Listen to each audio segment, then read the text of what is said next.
Hello, Save Jerseyans. This is your blogger-in-chief, Matt Rooney. We're continuing our swing around the great Garden State with only really hours left at this point before election 2013. We've been to most, if not all, of the 40 legislative districts in New Jersey at this point. But tonight we are extremely lucky to speak to one of the most interesting candidates who is running in what experts believe is one of the most competitive legislative districts this time around, and one that's most likely to produce a GOP upset. And that man is Fernando Alonso, who is a state Senate candidate in LD 38, which is kind of central western Bergen County, and then one town in Passaic. Fernando, I appreciate you taking a break from the trail to check in with Save Jersey. Well, thank you, Matt. It's a pleasure to be here talking with you. Now, you've spoken to us a couple times before in the past. You're a party builder. You're someone who has been an active Republican, and you really do believe in good government and in working within the community to try to make New Jersey a better place. You're a committed individual. What made you decide to run for state senate this time?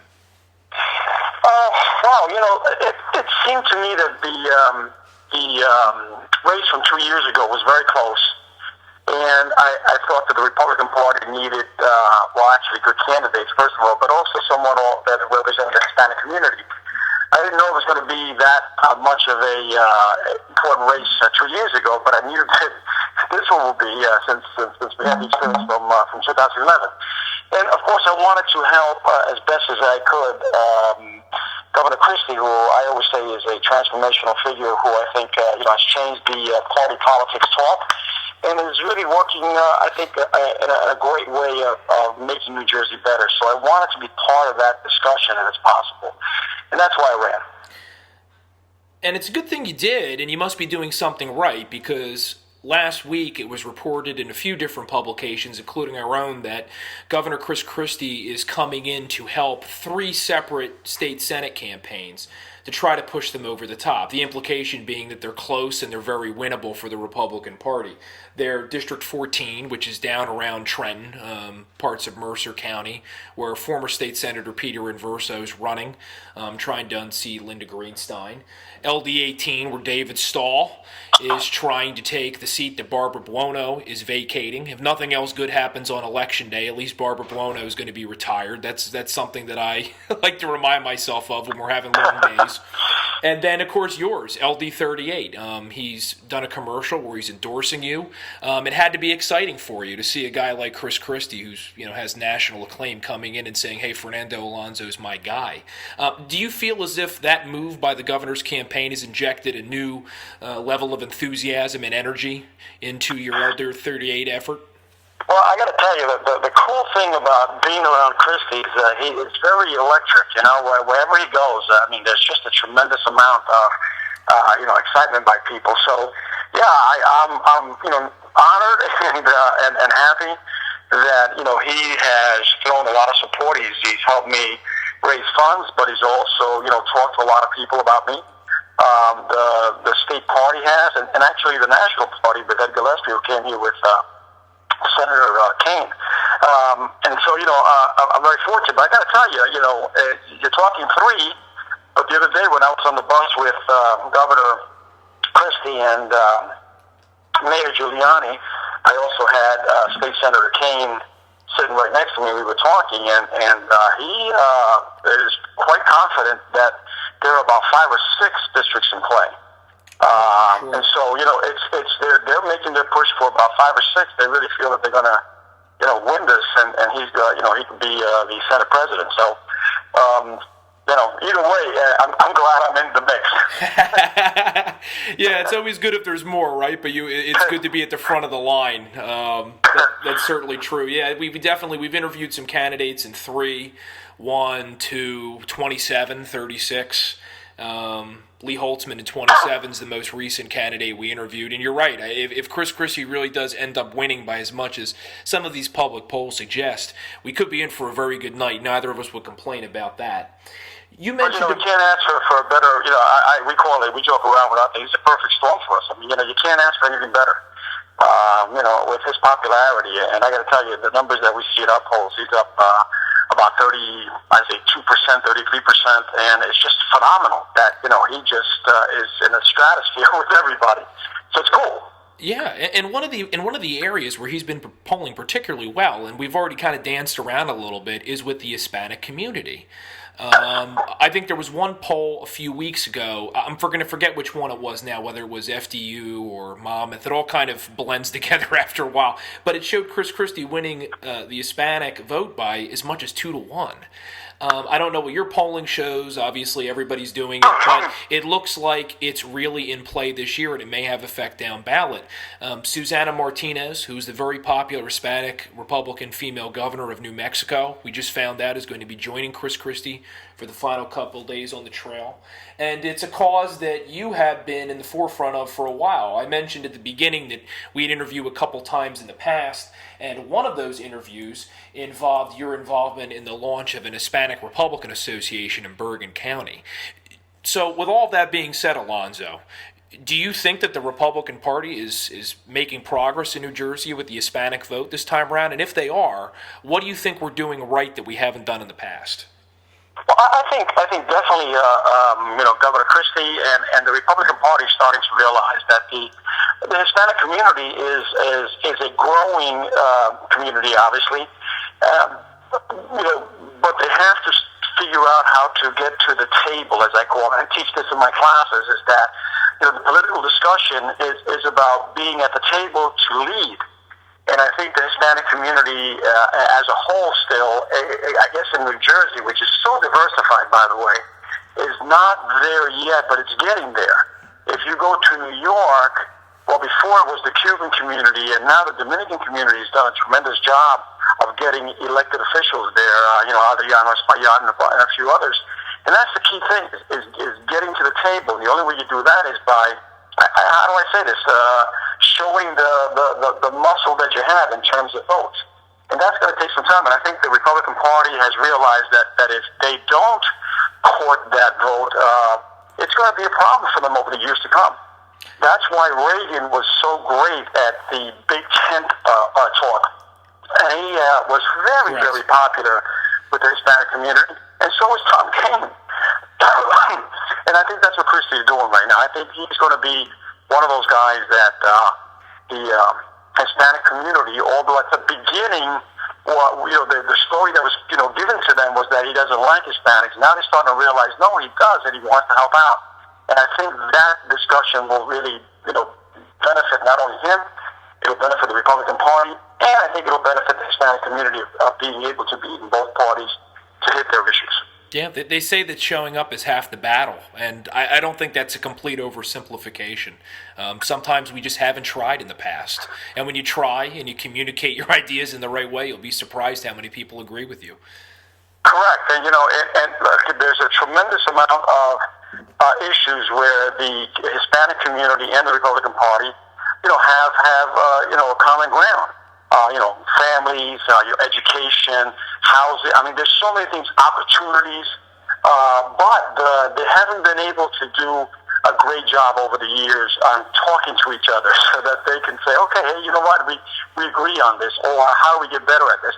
And so over the last few elections, I think the Republican Party has, to an extent gotten their nose bloodied, realizing that, hey, you know what, we have to change our course. And that's a good thing for any organization, is to understand the lessons they've learned from previous experiences, and then try to figure out how to adjust for that. And I think that's something that's going on in Christie, and I think Tom Kaine, I got to tell you, these guys, Bramnick, they all realize. I've talked to them, and I think they're moving in the right direction.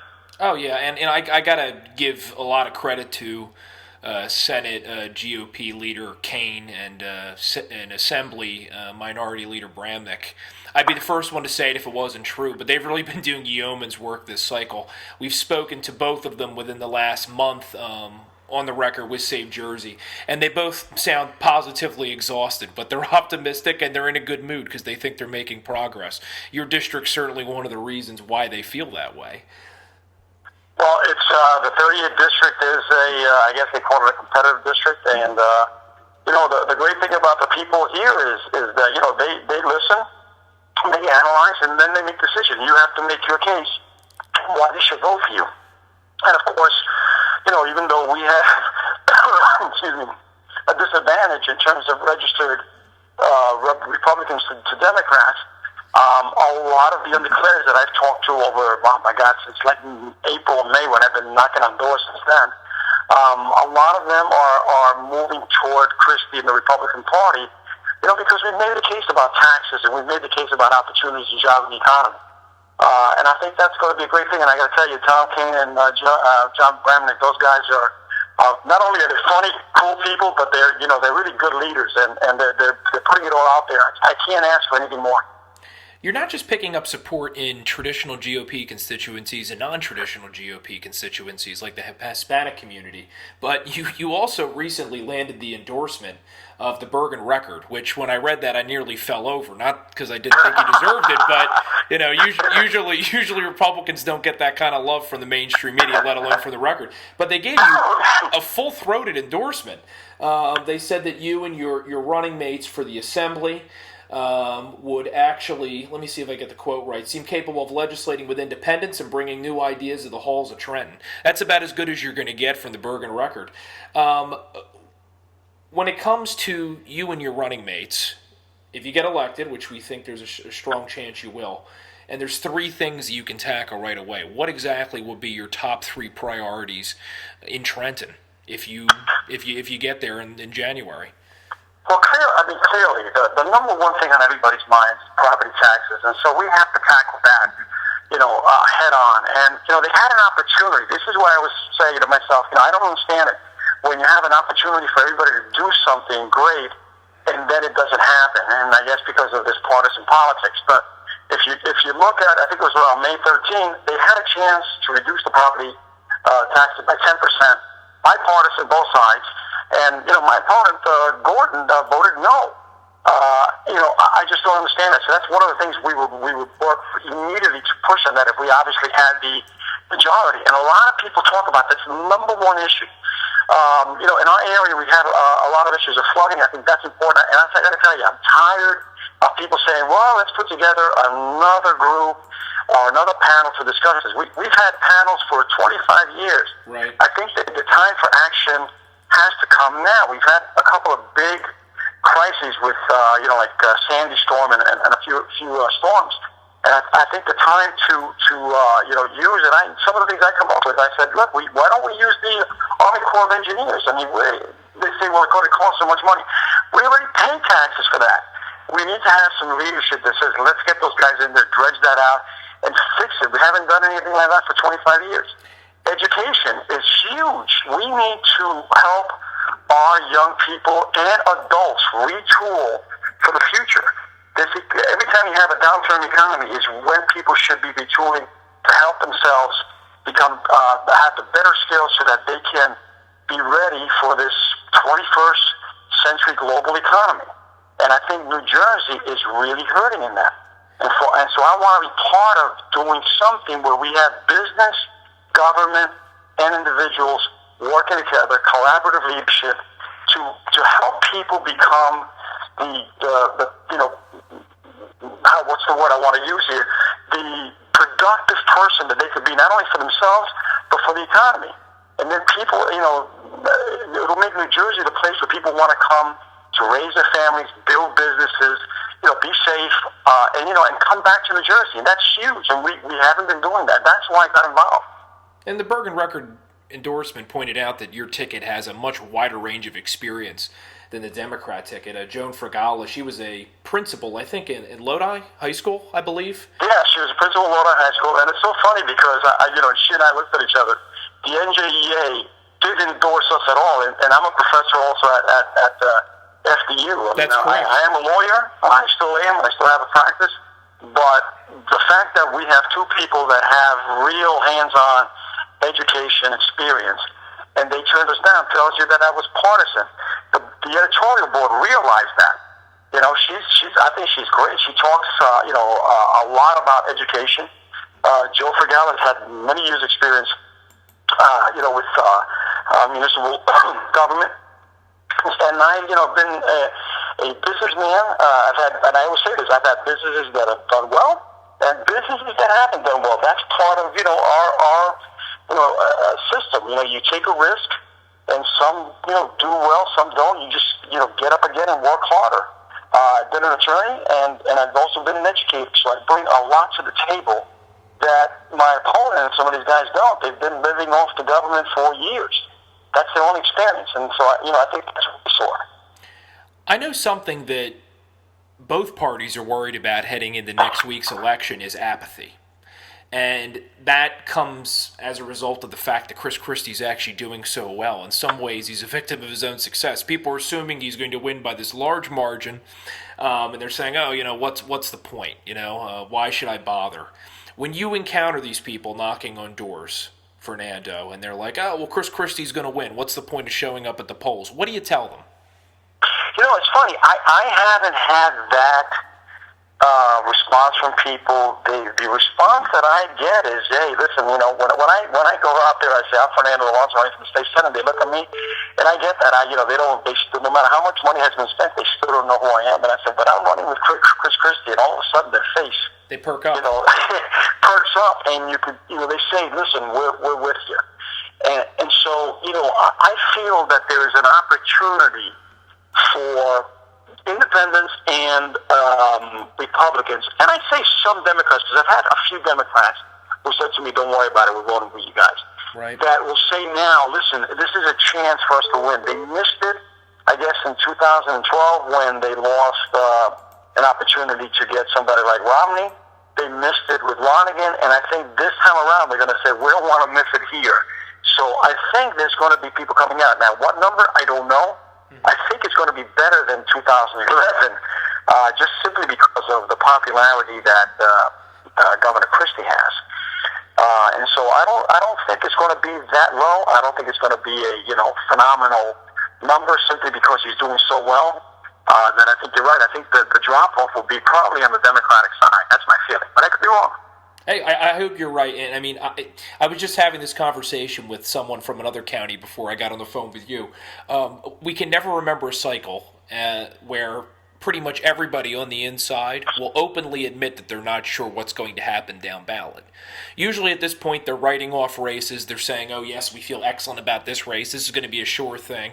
Because we haven't had a Republican governor win New Jersey by how much Chris Christie is likely to win by since the 80s with Tom Kaine, it really is one of those situations where guys like you, I like to use my Noah's Ark analogy. You've been working hard, putting forth a good campaign, doing what you can to get your message out there. If the deluge comes, like you said, rather than just win a few seats, we might actually have the potential to win several. I'm hoping for that positive return. But look, at the end of the game, I think I ran a good campaign. We worked very hard.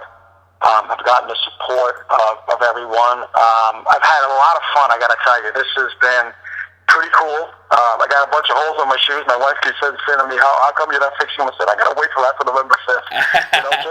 Just as a personal thing for me. And I'm 55, so I get the pains in the back and the legs and everything else. But it's been really cool. And I think the excitement with Christie, I think it's going to be a lot more positive than people think, and that's what I'm hoping for. If people want to learn more about your campaign over the next couple days, either send you a late donation or come out to a phone bank, or if they're in the 38th district, and we have plenty of readers up there who are going to be thinking about how they want to vote when they head to the polls, where can they go? Well, first of all, they could go to the Victory office, which is at 850 Kinderkamack Road at River Edge, or they could go to the Bergen County Republican Organization's main headquarters. There's one in Carlstadt. I always forget their address, but there's a Carlstadt Victory office too. And they could, they could go to alonsolaw@aol.com. That's my personal email if they want to email me. And I think we'll do our best to respond as quickly as possible. That's what I usually tell people. You can call me too, but I don't know if I want to give my cell phone number now.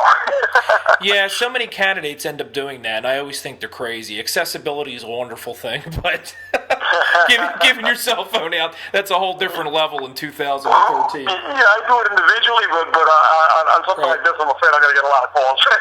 But look, for me, this has been, and it made me laugh because I said, when I saw the ballot, and I looked, and I am right next to Chris Christie, I said, is there any way for me to move Kim Guadagno out of the way and I get a little closer to him?